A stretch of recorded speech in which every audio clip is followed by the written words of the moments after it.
Splendid. All right. Good morning, good afternoon, and good evening to everybody, whereabouts you're coming from and wherever on the planet you are listening into this, and I guess actually when it's re-recorded. So good afternoon, everybody. We are here for another one of the Wiser Training webinars, and we are going to be having an interesting discussion today about the wonderful world of MSPs, SSPs, and a whole bunch of other things to do with managed services. I have been very, very fortunate to be joined by some very, very esteemed guests. And on my screen, I'm going to go from left to right, and I'll let everybody introduce themselves. So with that, Seth, if you wouldn't mind, take it away and introduce yourself. Hi, I'm Seth Rao, CTO of Secroline, based in New York City, and we are a MSSP. Cool. Dale, you're up next, sir. Hey, I'm Dale Bam, President and CEO of Caspian. We're headquartered in Wisconsin, serving clients all over the globe. And we've got 4 divisions of our company, one of them being an MSSP, which we'll talk about today. Thanks. Cool. Alan, you're up next, sir. Alan Alford, NTT Data Services, headquartered in Texas, all over the planet. We do it all. We've got MSSP, MSP, MDR, VC, so you name it, we do it. We're one of the big players, and hopefully you've probably already heard of us. Totally. And then Gabrielle, last but obviously not least, considering Wiser is yours, you're up next as well, sir. Yeah, Gabby, founder of Wiser, providing security awareness training. Hopefully you've seen us over the web and LinkedIn from time to time, and we're hosting this webinar as educational service to our community. Cool, absolutely, thank you, sir.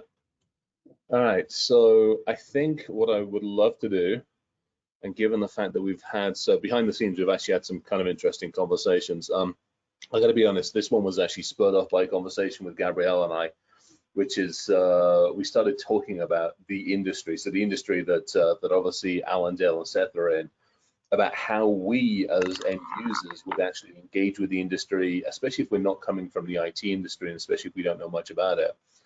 So I think, well, let's just go in on the very, very basics ones, which is I'm a company. Let's just say I'm a 100-person company. I have for the last 15 years, 10, 15 years, been going on along my own merry way. I've got my IT folk that come in once or twice a week, do the screwdrivers, look after the printers, all this other kind of good stuff. So my IT stuff is in good shape, but I keep hearing about this kind of cyber shenanigans stuff, and probably should pay attention to it. How does somebody typically find you? How does somebody typically turn up? How do they, is it the advertising world? Is it the oh shit moment when they have had their asses handed to them? Is it the word of mouth? I'm interested in how somebody comes to be on your doorstep, knocking on the door going, hey, we need to have a conversation. Then we'll talk about how they get to the conversation. I'm actually going to start in the middle on this one because I got the screen set up. So Dale, I'm interested from your standpoint, how do people arrive on the doorstep? And what's their initial like, hey, we need some help kind of thing? Yeah, a big piece of our business is referrals. We've got a lot of relationships in the community. We play pretty heavily in both manufacturing and healthcare. And then we've got a lot of relationships with some large financial services firms, which are great opportunities for us to get access to their client base. So those calls come in usually through some type of referral source versus us advertising. Interesting. Seth, some thoughts from you, because obviously you've got a similar size, similar scale business from your side of things. Pretty much the same. It's referrals. Over the years, we've tried several things like, getting biz dev. All of those, they don't work because the client doesn't really know what they want, right? They don't know what they need versus, you can't go in there and shove it down their throat. It doesn't work. So it is, for the time being at least, it's either going to be, okay, we just, oh crap, we just got hit, we need something to do. Or, I'm kind of worried about it. Let me see if I can dig a little deeper and find something that will solve this problem for me. It's not a problem until there's some kind of, some event that happens, right? Either they're thinking about it or a ransomware attack or what have you. Alan, you're at this obviously from, I wouldn't say the other end of the scale, but I mean, obviously you've got a huge reach with the organization that you're into. I mean, give me some thoughts on this, because I mean, most of the organizations your size have got a huge marketing department as well anyway. Sure. We've got marketing, we've got sales, we've got all of the above. But to Dale's point, I think referrals is a huge piece of it. And also for us, it's all the partnerships. As big as we are, we're partnered with just about everybody. And if a client elects to, purchase product number one, that actual vendor may say, oh, hey, if you need services associated with this, we're partnered with NTT, go talk to them. So there's a lot of partner referrals that come in for us too, not just client referrals. Got it, that makes sense. Now, Gabriel, I mean, you and I talked about this, about kicking off the question, because you've obviously run a number of successful organizations before outside of our space to some degree. When you've done this, how have you dealt with this? I mean, how have you sat there? I mean, you picked up the yellow pages, gone out on the Google, or has it been the referrals? So yeah, it was mostly referrals, but I've recently been, talking to, I'm advocating for, security awareness. So I was talking with companies, and I see that it's hard if you don't know anyone in this space. Then it's hard to find referrals, because my previous company, we had a VC invested in us. So obviously they had the right connections to, get us the right people in place. But when you're talking with a smaller firm, like a 10-employee attorney firm or accounting firm, where do they start searching? Because when you search in Google, you get the big players. They have the money to advertise. You call them up. They say, okay, we cannot support you because you're less than 100 people. So then you go to what? Google Maps, Yelp. So it's very hard if you're not connected, or if you're not funded, or, and just keep in mind, most of the people are not even aware of the risks. So they're not even really looking. And if it's not very easy to find, then they just push it back and, deal with it later, which is never. And it's unfortunate, because a lot of those companies get hacked and then they do find someone. So yeah, I would love to, learn from the guys, what can we do in this smaller players, find you guys. Yeah, that to me is the interesting part. There's actually one of the things I just shot a message back on the Q&A that's coming in from people is, having just done some work for a fairly large Canadian like MSP, MSSP, what they're seeing is a lot of work is coming in from the insurance world now, and unfortunately, typically it's after something's happened. How much, I'm interested from your guys' standpoint, it's kind of hard to quantify, but how much are you seeing that people come to you, unfortunately, after something's happened? I get breached, something happens, I bring in the forensics team. Again, how the hell do I find them? I'm interested from the three of you guys as to how much comes in, like how many people come in prepared to have conversations, how many come in like a hot mess because shit's just happened. I'm changing the order around. Alan, I'm intrigued from your standpoint on this one. Yeah, so as big as we are, I don't know that I've got direct visibility to those intros, right? I tend to get brought in with bigger deals, bigger companies who are coming to us not out of a reactionary state, but because they know what they want. They're looking for a managed services deal or an MSSP or whatever they're looking for. They're coming to us with a specific set of needs, and they want to meet with the security people, i.e. me and others, and they want to go through a high-level overview. What are you guys offering? I'm looking at you. I'm looking at your competitors. Let's sit down and have a real frank conversation about what you guys offer, what you guys do. So in my experience, the clients are very prepared. It's not reactionary on their part. And it is very much, they know what they're after. But again, that's the larger shops. Your question about the 100 people shops, let me take off my NTT hat and put on I've been a CISO in a past life hat, right? I've multiple times, in fact. And I've worked at companies ranging from, let's say, 300 million up to 1.4 billion. So kind of that's the range I've always been in a CISO role, in terms of traditional CISO roles. And I remember the last time I got into this, I ended up using some really serious Google foo. I didn't know who all the players were. And granted, I had other CISOs I could tap. And of course, that's not something everyone's going to have. So ignore that piece. I Googled around all over the place, looking for MSSP, looking for MDR, and slowly compiled this spreadsheet of 20 or 30 possible companies. Then I started reaching out to them. And to Gabriel's point, sometimes I got back, hey, you're too small. We don't want to deal with you. Other times I was like, yeah, let's set up a meeting. And I began putting together a spreadsheet that sort of charted all the capabilities that they offered, what the gotchas were, started doing pricing models, and et cetera. And I ended up with this gorgeous spreadsheet when it was all said and done. That was months of research on my part using mostly just Google. Got it. Yeah, that seems to be the case. Let me just pause for a second. We'll hit those other ones. I'm getting a couple of, oh, interesting. I'm getting a couple of people that said, is this happening? Has this happened? I'm actually going to send a message out to all, but it looks like some folks are having problems with audio visual.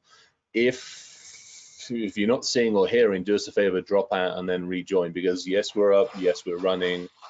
We got conversations going. I know some people, it sounds like some people have had to rejoin, so I'll send a message out, so just a heads up. All right, back to our conversation. Dale, I'm interested from your standpoint, again, that hot mess versus, hey, I'm educated. Give us some thoughts on that balance. Yeah, I'd say it's 60-40, with the 60 being the hot mess. You know, and it's either something's happened, as Seth mentioned before, there's been an event.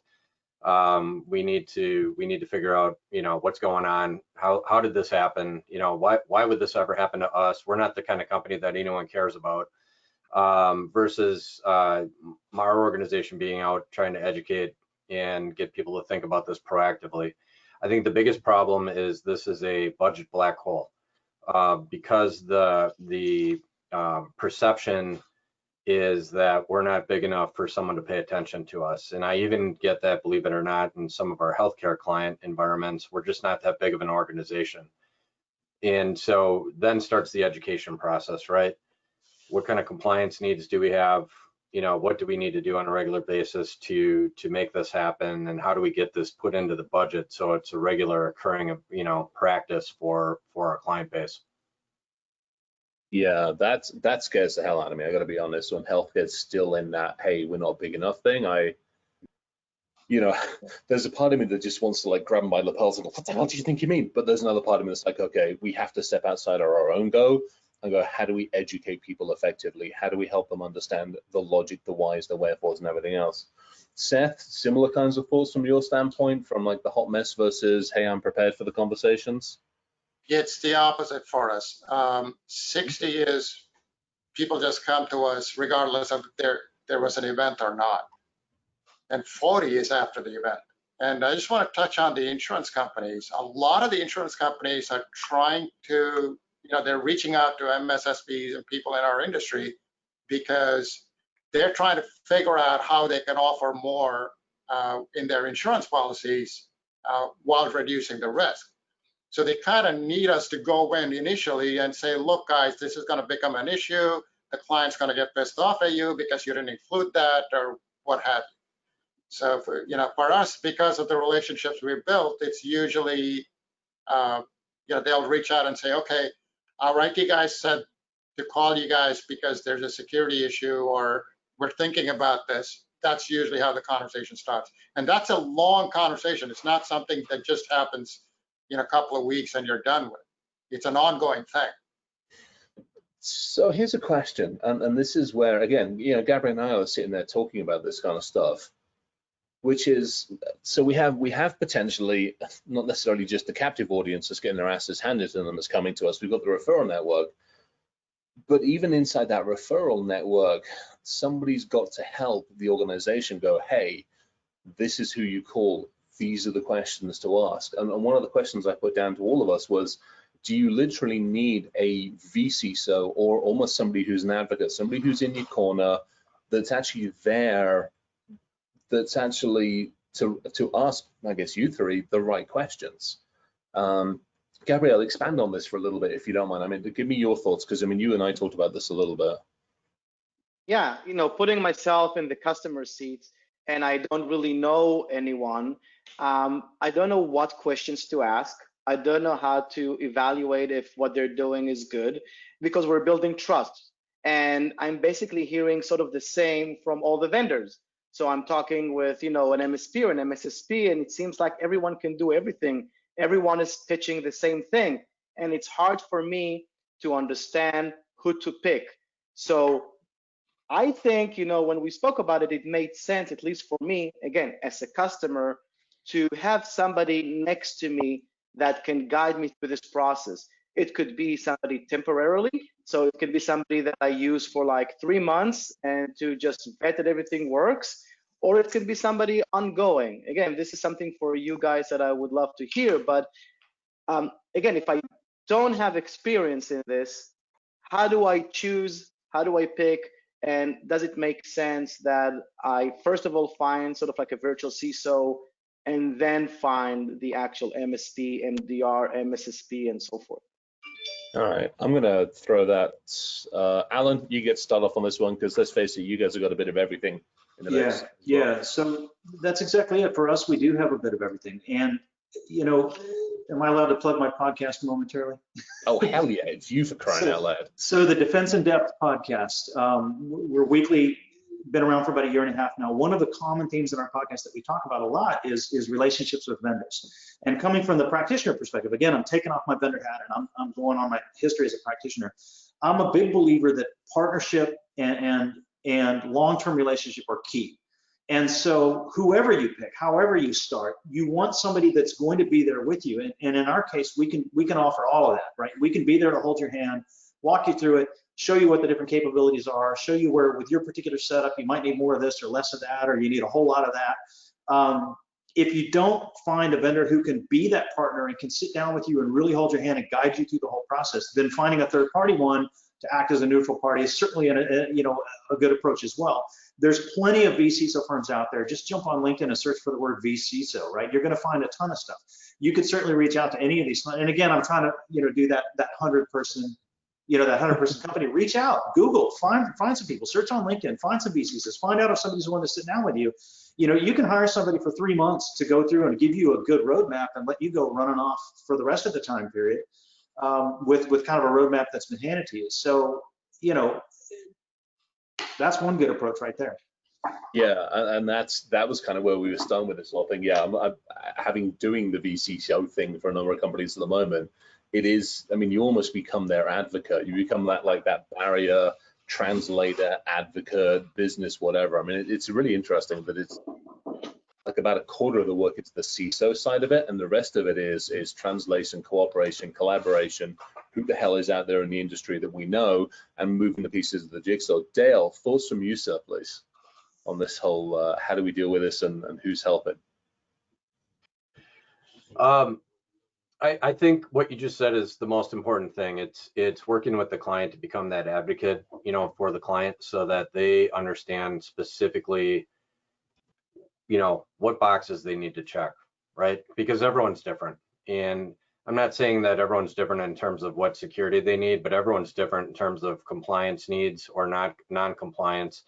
You start getting into that compliance market, and now you've got a lot more boxes to check and a lot more advocacy and a lot more education to provide to that client. So that's where this role becomes really, really important to help do what you just said, translate, the mumbo jumbo that we deal with every day into English and risk adversity and risk mitigation so that we can protect the client almost from themselves. Yeah, there's some really interesting comments coming on, and actually one thing I want to hit after we've done this is Seth, give me some thoughts on that one as well from your standpoint. Okay, this usually the first conversations, the people that bring us in are either the in-house counsel or their law firm or the CEO or their IT department. And if you're, for your past sins, sometimes the CFO, right? So those are the things, those are the people who are going to bring you in. But it's, the first thing I try to do is to listen to what they are going to say to me. How are they illustrating what they think is the problem?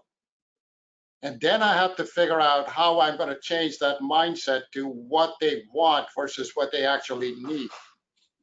And I start asking them questions as to, what is it you're protecting?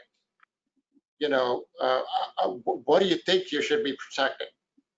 So yeah. Once that conversation evolves, and then it gets to something like, okay, we have to do a risk assessment because you have no idea what you're protecting, and that leads into eventually, not right away, but eventually leads to some kind of a vCISO role. So for lack of a better term, because you are now their trusted partner in keeping them safe, we're using the term vCISO, Yeah. but it's not the same thing as a fractional CFO or a vCFO, because that industry has matured quite a bit as opposed to ours. So it's going to take a little bit of time to get to that point.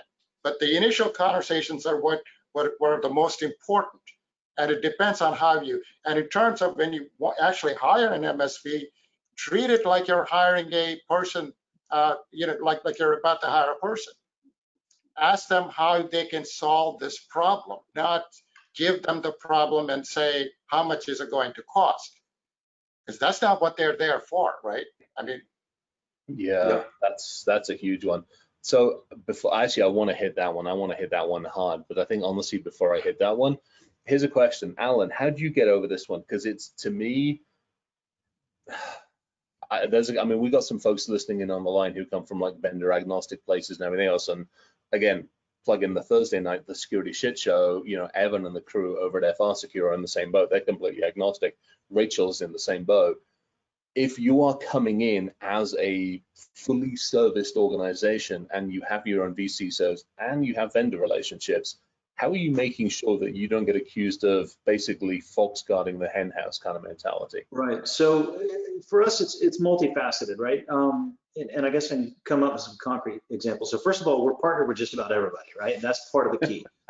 Is Right. Literally. So let's say cloud. You're talking about migrating to cloud. We're one of AWS, Microsoft's and Google's biggest partners across the board, all three. So we can maintain some vendor neutrality by making sure that we offer a suite of offerings in terms of that kind of approach. So that's one aspect of it. Another aspect of it is that NTT as an entity, this is, people always get a little confused. We're freaking huge, right? If you add up the entire NTT empire, we're one of the biggest companies on planet Earth. But NTT is broken up by several smaller entities. I work for data services, which is a subset of data, which is a subset of NTT Inc., which is, et cetera. Right. And we also have limited and other partners who offer other services. So sometimes when I'm coming to the table, I'm actually bringing a bundled solution that involves other NTT companies. And, you got the option to say, okay, I'll take some of this, but I don't want some of that. That's always on the table. And then there's also, for me personally, and this is just, I'm hesitant to say this aloud because I don't want to get dogpiled, but I'm not billable personally. And I offer vCISO services to my clients all the time, absolutely pro bono. I'm not part of the billable staff. I'm a CISO who's managing the client estates, and I'm a veteran CISO, and a lot of times clients have questions, and I'll bring them answers. And sometimes the answers I give are not even necessarily the answers that are currently part of our go-to-market. And so I work with our go-to-market team all the time to say, hey, stuff we've learned in-house, things we've practiced and developed, things we've really hardened and battle tested ourselves. Like let's let our clients enjoy these same benefits that we've built. So there's a lot of, I maintain a neutral stance as an internal party who's not part of the billable framework right there, just alone. And I do a lot of volunteer work as well. And again, I keep putting on my 100 people and less hat. I've got a volunteer experience with a guy this week, and I'm saying a guy, literally, I'm not going to name the charity, but they have the guy, the IT guy.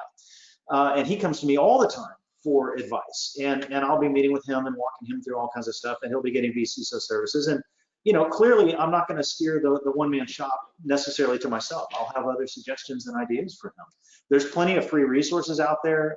You can hit my website, alanoffer.com, and I've got Business Impact Lite and 4-year roadmap and all kinds of stuff that's out there for free for smaller entities that are looking to get started.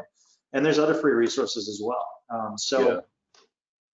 No, that makes sense. I think to me, that's kind of like it. And Dale and Seth, I'm interested in your thoughts on this one as well. It almost comes down to the individual that's in front of you. It's that ethics, morality kind of conversation you have to have. It's like, it's the same thing. I mean, I got preferences. There are some companies out there I know I would scream to put them in towards, but it's probably right for those companies. We ran into it with the folks up in Canada, the CyberClan folks. I mean, they've partnered up with a couple of folks who I would head bashingly scream at, but for some of their clients, it's the right solution. I just have to like swallow my own on this kind of things. Seth, any thoughts on that one? Some quick thoughts on that one, on just how you maintain some level of almost net neutrality, if want a better way of putting it. Every time I go to a conference, I try to be anonymous. It doesn't always work.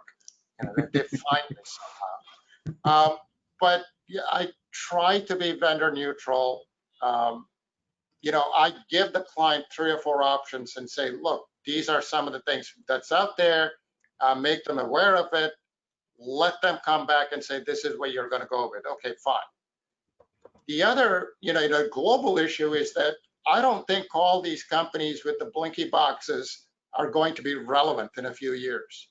I really don't. I mean, they cannot sustain themselves because of, private equity and the economics of it. The technology is moving so rapidly that they're having trouble keeping up. I mean, you made a commitment to one technology and you're trying to sell this stuff, and it's, 5 years later, it's something else. How are you going to be relevant, right? So for me, it's it's a ethical, moral issue, and it's also a practical issue, where you don't commit and say, this is where you should go with.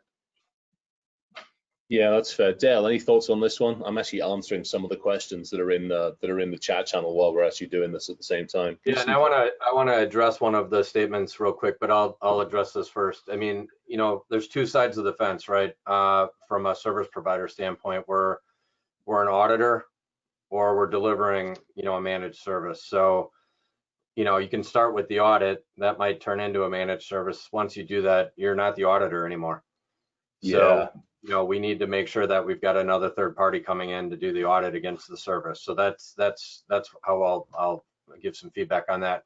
There was a statement a couple lines up that someone mentioned about, and I think it might have been taken wrong, but the "you're too small" seems to be a gobsmacking statement to me. We take almost everyone. Maybe that's a US thing. I think when and if that was to the comment I made at the beginning of the session here, I wasn't making a statement that we have clients that are too small from a security standpoint. I think it's the clients that are saying, hey, we're too small, no one's interested in us, from that standpoint. Now, on the flip side of that, we're more than happy to talk to anybody about helping with the security standpoint. There's that reality that smacks everybody in the face, that is, this costs money, right? And some organizations that are small don't have budget to do some of the things that they really need to do. And that's where you need to help try to customize something to get them some level of protection. But I don't think we're an organization that would shoo anybody away because of their size from a security standpoint. So I just wanted to throw that out.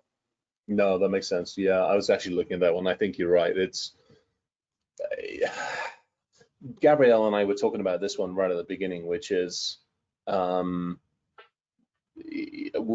might as well use the big elephant, which is the Dell SecureWorks.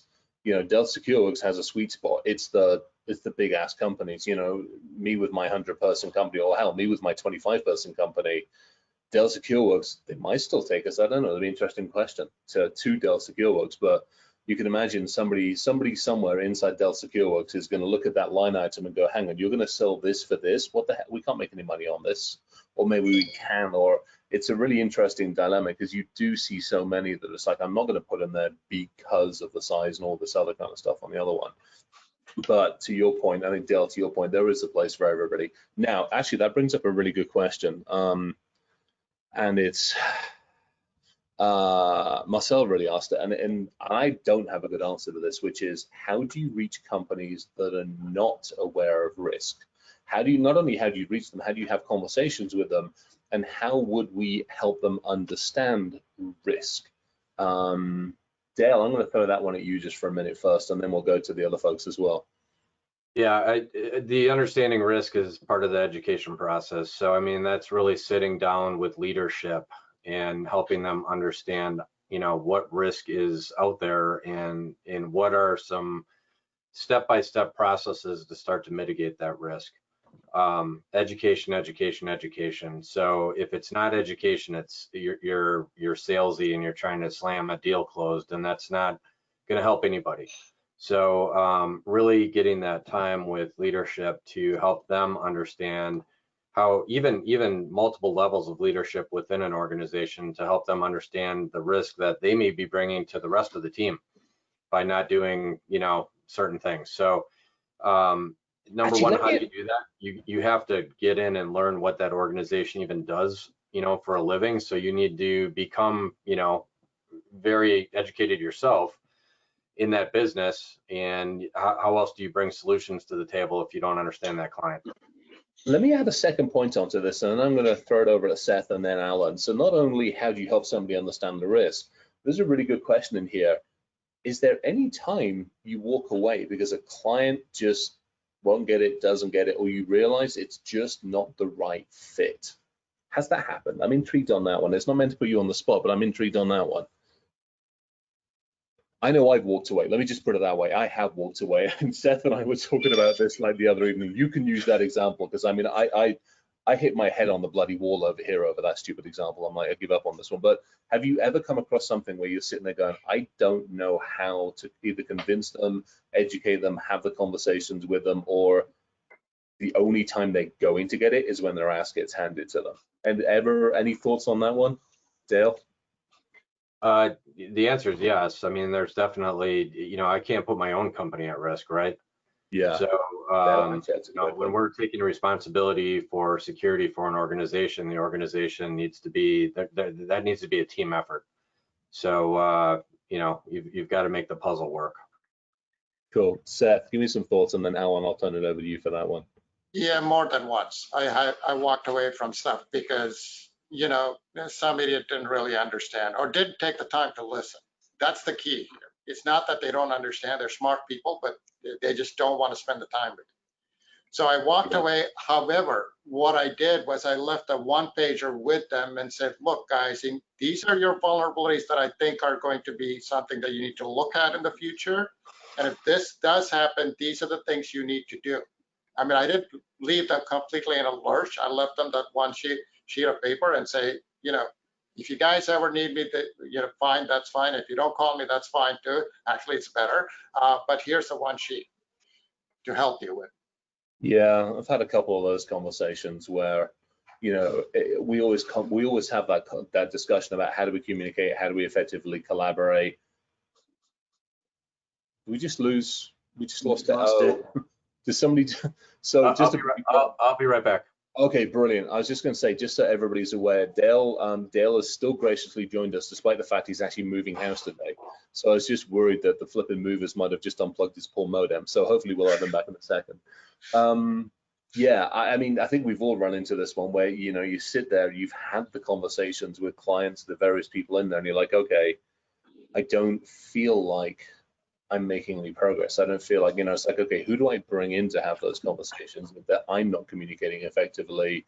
Is it that they're not understand? Is it that just they won't understand, or they don't need it, or they don't think they need it until they get their ass handed to them? Alan, any thoughts on that one? You guys must have seen it all.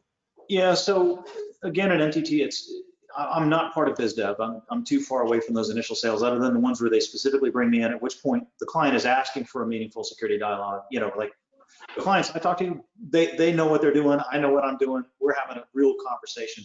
So that walk away thing, I will fall back to when I ran my own consultancy years ago. And yes, I have plenty of clients I walked away from. There was an education component. There's a certain amount of free upfront that you do. You know, I'm not trying to round up business here. I'm just walking you through the basics and fundamentals. If you're not doing this bit, you'll need me or someone else to do this bit, and walk them through it and coach them. And if it doesn't stick and you recognize that some of the fundamentals aren't being done, then yeah, walk away. I've done it in my past when I ran my own consultancy. Yeah, that makes a lot of sense. Gabrielle, any thoughts on this one that you want to add to this one on this whole side of things? Yeah, you know, one of the things that is also a bit confusing is when you see those ads on the web and they are appealing to, you know, the everyday users, where they promise 100% privacy, like, you know, VPNs, or 100%, you know, hey, we will provide you, you know, a secure, you know, gateway or MDR or SOC as a service. Like, where does all that fit in? Because if I'm, you know, if I'm an everyday user, every day, you know, I have a small business, I search and I see those promises, and then I come to an MSP or an MSSP and they start talking about risk assessment, and I'm like, can't I just do what they told me? They'll just 24/7 monitor everything that I have. Like, why are you charging me so much? Like, I don't get it. I'll just sign up with them. They're one of the biggest companies in the world. Like, I think that adds to the confusion, and I would love to, like, listen to you guys. How do you address that? And where does that fit in? Because I'm sure there's also a space for that. All right, Alan, you put your hand up first. You get to hit this one. I like nothing better than a smart customer, period. I want customers that are going to challenge me, ask the hard questions, have a punch list, because what you're describing are the folks that don't know what punch list they need and don't necessarily know the questions to ask. Maybe it's because they're too small, maybe it's because they haven't been down this road yet. But critical thinking skills apply in all cases, right? You need to, as the customer, as the consumer, I'm a 100-person shop. I see these ads. Anybody that claims 100% of anything or 0% of anything is lying through their teeth. Ask the hard questions, ask critical questions. If someone comes along that offers, similar services but seems to be charging much more than you expected, don't put it on them. I always challenge the vendors. Ask the hard questions. Okay, well, why are you charging me so much more? Well, I'm doing this and this and this. You mean they're not doing that? You mean if I call them and say, are you doing this and that? They're going to tell me they don't do this and that. And take notes and call back the original guys that have the lowball offer and ask them the same questions. And then gather some other ones. Call friends, get referrals, read more of those internet ads. Just keep hammering on it and keep asking smart questions. You're going to get through it. Yeah, Dale, give me some thoughts on that one. I think what we have to take into account, and I agree with all that, but I think what we have to take into account right now with today's day and age is that I feel like everybody's in panic mode.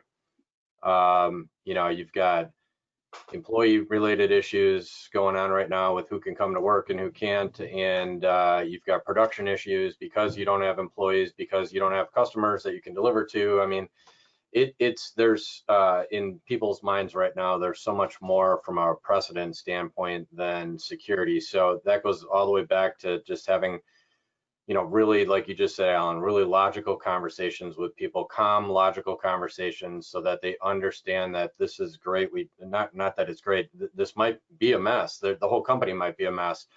And yes, you've got lots of things to worry about, but if you don't worry about this, you're not going to have anything to worry about because you're going to be dead in the water. Seth, any thoughts on that one? It comes down to how you illustrate the problem. Or if there is one that they understand, right? I mean, that's the conversation. And again, I agree with Al and Dale. You have to bring that critical thinking and logic into it, and listen to what they're talking about before you can actually decide on what the problem is, right? And once you have enough conversations, you start to realize, oh, this is not what they're talking about. This is really what they need. And we need to get to that point fairly quickly, right? Especially in these times. So that brings up a really interesting question. I'm going to try not to butcher the name.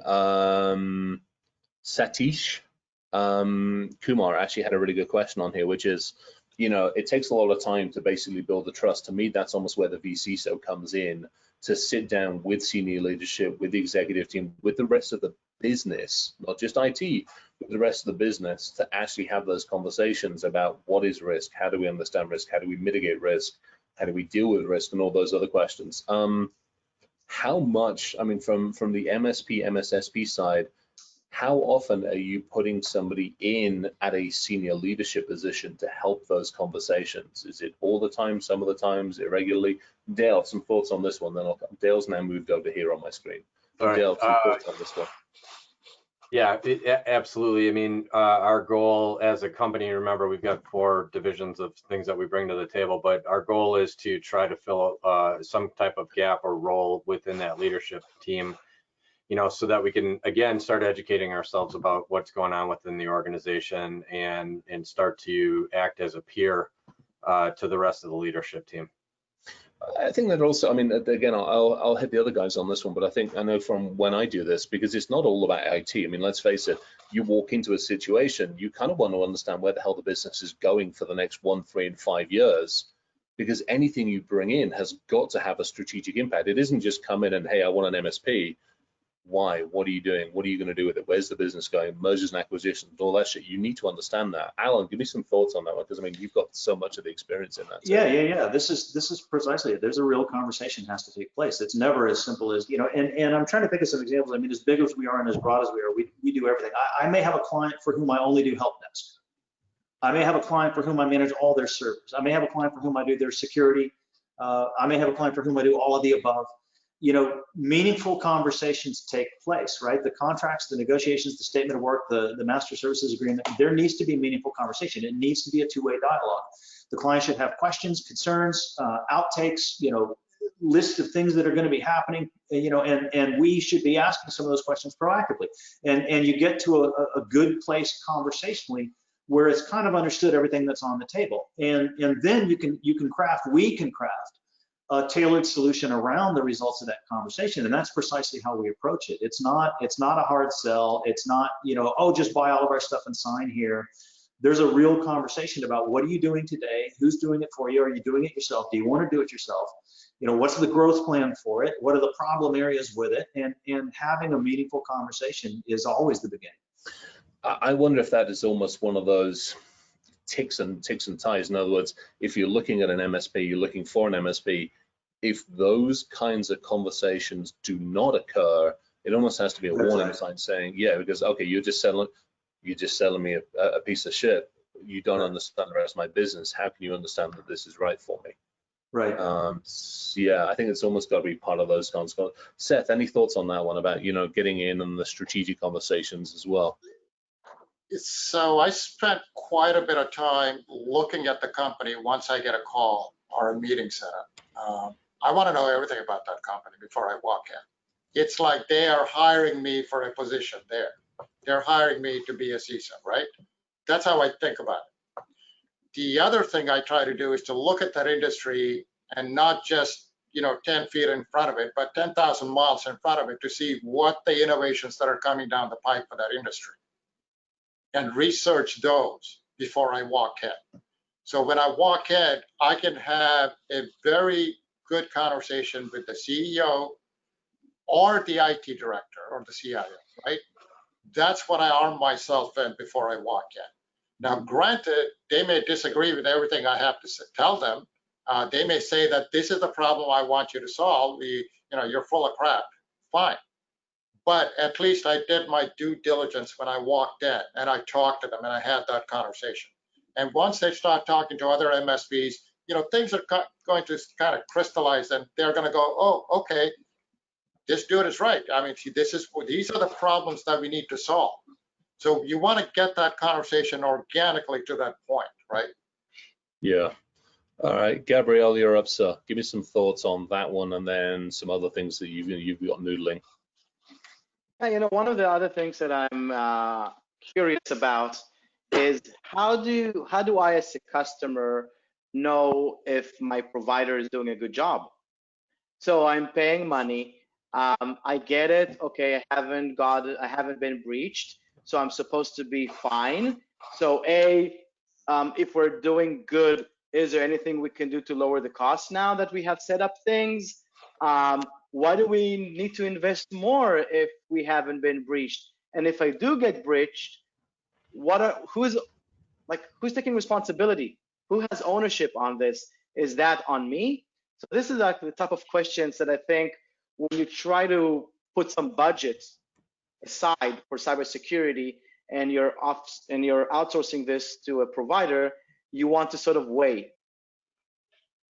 So I'm actually gonna, I'll actually tip in on that one for a second, and I'm actually gonna throw the security scorecard. So Thursday nights we do the shit show with Evan and Ryan and I, and obviously Evan's got to have Scar. Ryan's obviously heading up the security scorecard stuff. Not the typical one. It's actually a really freaking awesome one. For me, I've always seen that as a really, really nice metric for where are you on a maturity standpoint versus where do you need to be on a maturity standpoint. That's my thoughts on that one. Is there's a fairly easy way, there's a good way, there's a discussion way, but I'm interested. Dale, I'm going to hit you up on this one, and then we'll go Alan and Seth. Yeah, the way you made that statement is if someone came in and said that they were gonna make sure that you never get breached.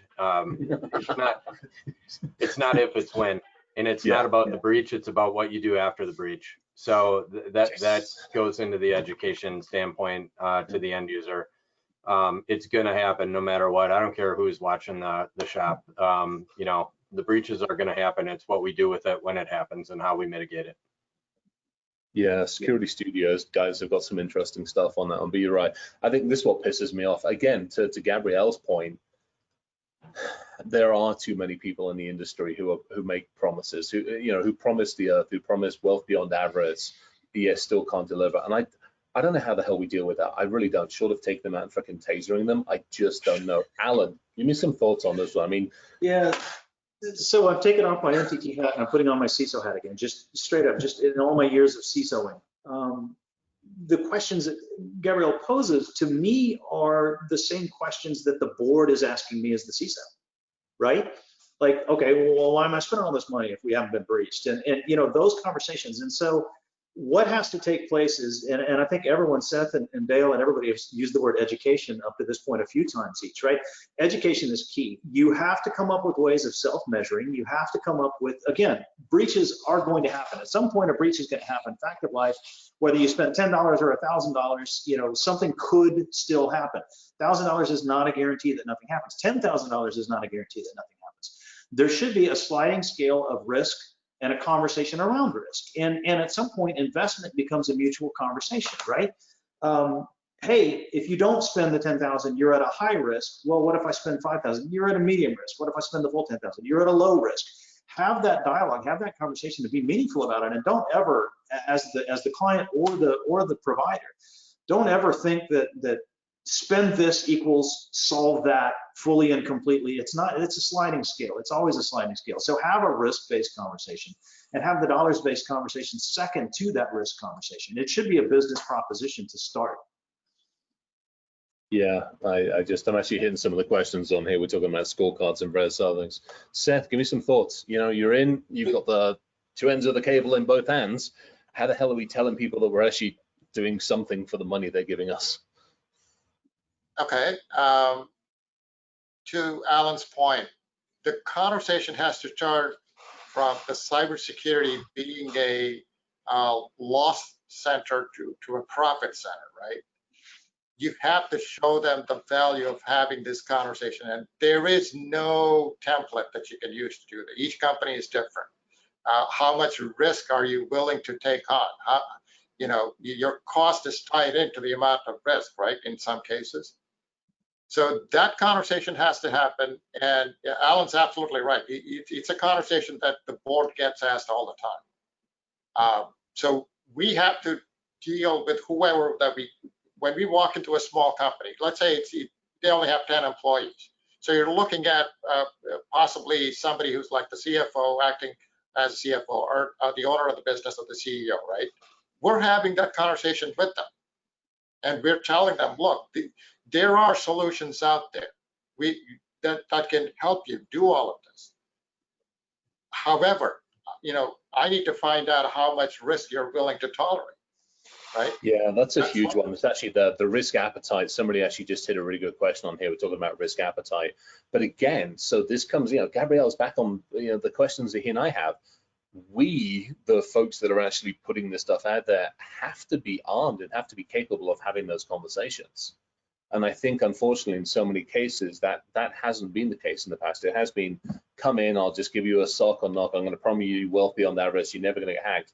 And your ass gets handed to you because we haven't, as an industry, helped educate about everything else that comes with it. I would, Alan, give you some thoughts on that one, because, you see a lot of this. And would that be a fairly fair statement? Yeah, the risk appetite conversation to me is always an interesting one, and I'm going to be vacillating now between services hat and a CISO hat. Talking to the board, talking to the executives, talking to clients, talking to everybody, talking to myself in the mirror. Risk appetite is often a thing that is not understood before the engagement begins. And when we talk about, I'm going to once again harp on the word education, one of the first things that has to happen is an understanding of risk appetite. A mutually understood risk appetite by all parties has to be on the table before anything else can meaningfully progress or take place. And so if you don't understand what your own risk appetite is, have that conversation. Again, trusted advisor, right? Have that conversation with your provider. Make that part of your conversation. Hello, I understand this risk appetite concept, but I'm not sure what mine is. Can you help me get there and understand it as we progress and talk about possible things we're going to do? So it has to be there first, but it's often not there first. And finding a trusted advisor to sit down and work through that together is really key. Yeah, I think that's, that comes part of it. I think that's part of the reason why when Gabrielle and I were talking about this, it's the awareness. It's how do we raise the awareness? I mean, the fact that this is an awareness organization holding something about MSP, MSSP kind of shows that those two have to be tied in together, effectively tied in together, because I think we almost have to come in and help educate in some ways and possibly open a client's eyes to go, hey, look, you say you want this, but actually, let's take a look at your risk. Let's take a look at your maturity. Now let's really help you understand where the business is. And you might not have thought about this, but I hate to say it, you're gonna have to spend some money, or you have to accept the risks on this one. Dale, any thoughts on that one at all? I mean, not a whole lot to add other than the fact that Alan, you couldn't have, hit that one more accurately. Helping a client understand what their risk appetite is so important, because then you can quantitate it, right? And they can understand how much budget they need to put towards mitigating risk. Yeah, and it's tough. I mean, we've seen it so often. It is one of those things where, I've had a number of clients where probably the same as the same as all of us, where you've walked in, they're like, hey, what I want is I need somebody just to deal with my IT and my infosec. I want somebody just to deal with it. I've got my IT guy. I need somebody to come in, manage my firewalls, look at my logs and everything else. And you're like, okay, we can help you with that, but let's also have a conversation about your strategy. And it's tough because you've got to get the client into a mindset where it isn't just take a load off me, get rid of this stuff, take some of this. You've got to get them into a much more of a strategic discussion, because yeah, you can deal with it, but you don't know where the future's going, you don't know what else they're dealing with, and that's a tough one to me. That isn't just what we've always had as a traditional MSP, MSSP, MDR, and all the other stuff. This is actually, I want some thoughts on this one. I mean, I joke, but I'm not joking. We've got MSP, MSS, SP, MDR, endpoint support, SOC as a service. Are we muddying the water? Or, okay, yeah, all right. I think there's too many terms out there. I think there's too many, and so many of them overlap, and so many of them self-mislabel even, because there are so many terms out there. There's somebody that I talk to that's like, I'm an MSSP, and I start grilling them, and it's like, no, dude, you're an MDR, really. Yeah. And so, as the client, do I even know which one I need? As an industry, I think we love throwing around acronyms and abbreviations, just way too many of them.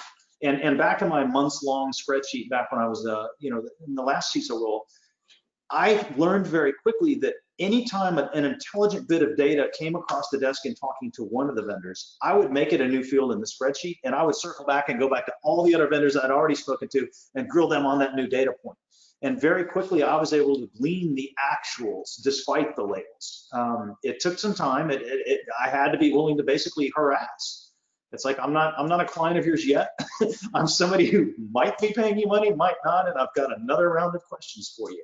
And if you take that approach, you can see through that morass of letters. Yeah. I just want to say a freaking huge shout out to everybody in the audience. I've tried to answer a bunch of questions, but there's a ton. We are gonna either have to do this again and get everybody back together again, or I think what I'd love to do, and we've done this a couple of times, is get the questions out to everybody and then we'll figure something out.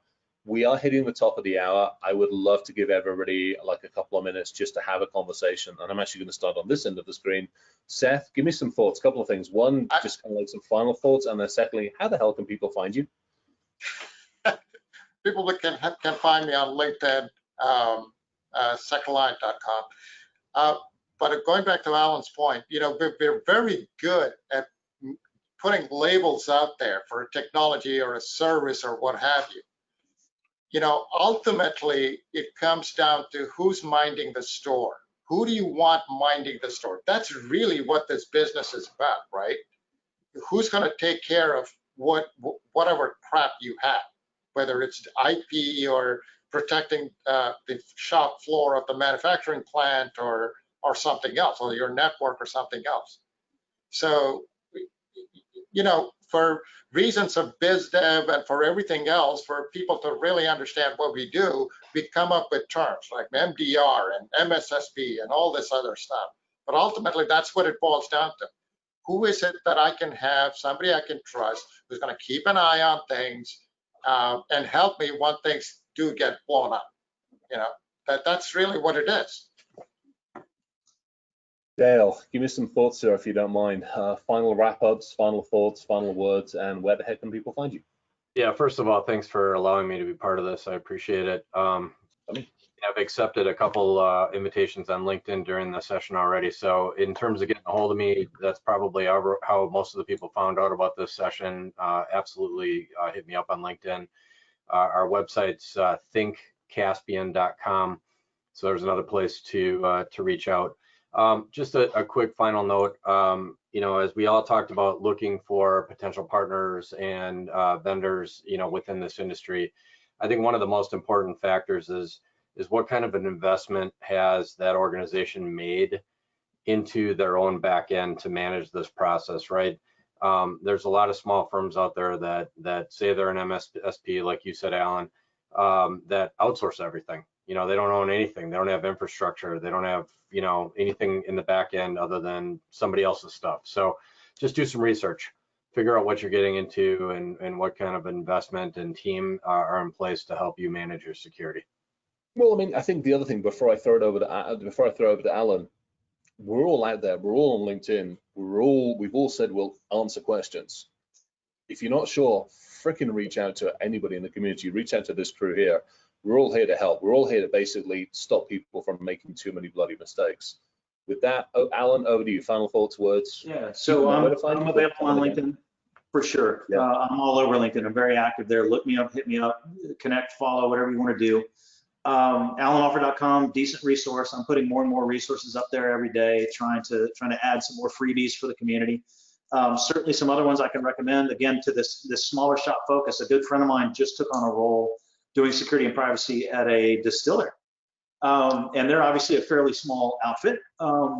Distillers don't tend to be huge, massive, thousands and thousands of employees kind of places. And he's trying to put together a whole program on a budget, and we're crafting what we're jokingly referring to as CISO in a box. Trying to put together a whole little package, and I'm helping him find, beg, borrow, steal, free, super cheap resources, and we're putting together a whole little package. Once we get that tidied up, I'll probably be putting that on my website. If you want to engage at a real level and get serious and reach out, and you're thinking about NTT, hit me up on LinkedIn. I'll steer you over to the right folks at NTT. That's basically it. I think we said it all earlier. I think Dale summed it up nicely. Ask intelligent questions. Don't be afraid to ask obnoxious questions. Do your research, think it through, grill more than one vendor, never take anybody's word for anything. Be as paranoid as us security professionals are. Yeah. Gabrielle, some thoughts, sir. Yeah, so just last a few thoughts about education. I think it's also important when we talk to business owners to also touch their personal lives, because security is not only about the business. And sometimes the business aspect feels very complicated for them. There's a lot of things going on. And if we want to make them better understand the risk, sometimes we can talk about things that are more relatable to them, like their social accounts, their kids, stuff like that. Lead them towards that mentality of security culture. I think it will be easier later to turn the conversation into the business aspect. So that's something that I've seen working usually when I talk to people about security in general. Talk directly to them about the things that they can very easily relate to, and use, like we talked about here, use words that are simple. Scammers. People have been scammed more than they have been breached. So, use those words, get them understand the risk, and I think that's going to be a really good way to make them more aware. Yeah, no, I'll echo the same thoughts. Thanks a ton for everybody being on here. Seth, Alan, Dale, Gabrielle, obviously on this one. But thanks a ton, guys. I mean, some amazing conversations. Fantastic feedback. I mean, I've still got a page full of other questions that we didn't get to. So we're going to be doing this again, I think. No two ways about it. We've already had like Rachel Arnold and a couple of other folks who said, hey, we want to come hang out on this as well. I think this is necessary. I mean, we've all basically said, look, we need to be the advocates for the companies. We need to help the companies understand as best as we can. We need the education. We're all doing the education out there. I think bringing this together, clearing the muddy waters, providing the good questions to ask, I think this becomes the public service kind of thing to help sort out our own bloody industry. Again, thank you to everybody listening. Thanks a ton for the amazing questions. thanks again to the amazing panel, and obviously Gabrielle and the team from Wiser for hosting us. Have a wonderful rest of the day. Have a safe and healthy rest of the day, rest of the week, and I look forward to talking with every one of you guys at some point down in the future. Thank you very, very much, everybody. Have a good one. Thanks, Chris. Thanks. Bye. Thanks, guys. Take care.